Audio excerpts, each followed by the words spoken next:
Cancer treatments have improved over the years. It's still the leading cause of cancer deaths.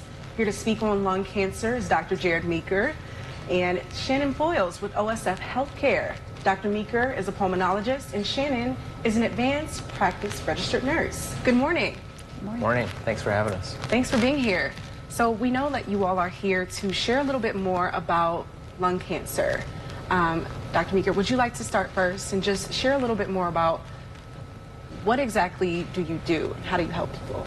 Yeah, so I'm a pulmonologist with a special focus in lung cancer, and I would like to touch on what lung cancer is. So cancer is an abnormal proliferation of cells.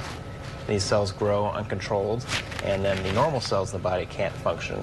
So lung cancer, this process starts in the lung, and it can spread elsewhere, wreaking havoc on the body. Most definitely. And do you treat patients that have this particular cancer? What's been your experience, Shannon?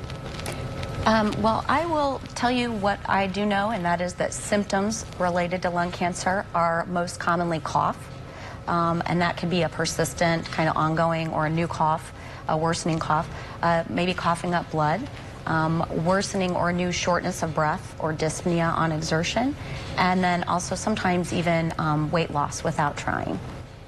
Yeah, and do you see any connection to smoking, and what are some lifestyle factors that may contribute to lung cancer?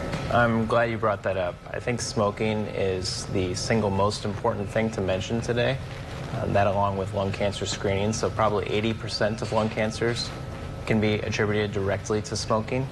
And family history is also quite important. So if there's a history of siblings or parents that have lung cancer, it's important to keep that in mind as well.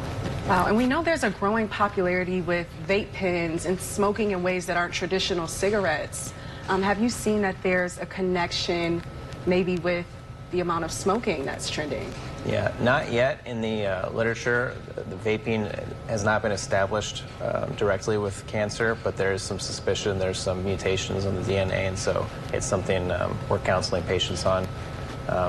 Vaping's preferred to smoking, but you know, if we could get off of everything, that would be ideal. And where can people find more information about lung cancer prevention and just ways to stay healthy? Yeah, I think there's a number of cancer societies. If you just do a generic Google search, there's a lot of great information. I would stick to, Lung Association and American Cancer Society. They give a lot of good basic information on lung cancer and other cancers in general. Absolutely. Well, thank you both so much for your time, and I know this has been very informative for me. I'm sure it will be for our viewers as well. Thank you. We'll be right back.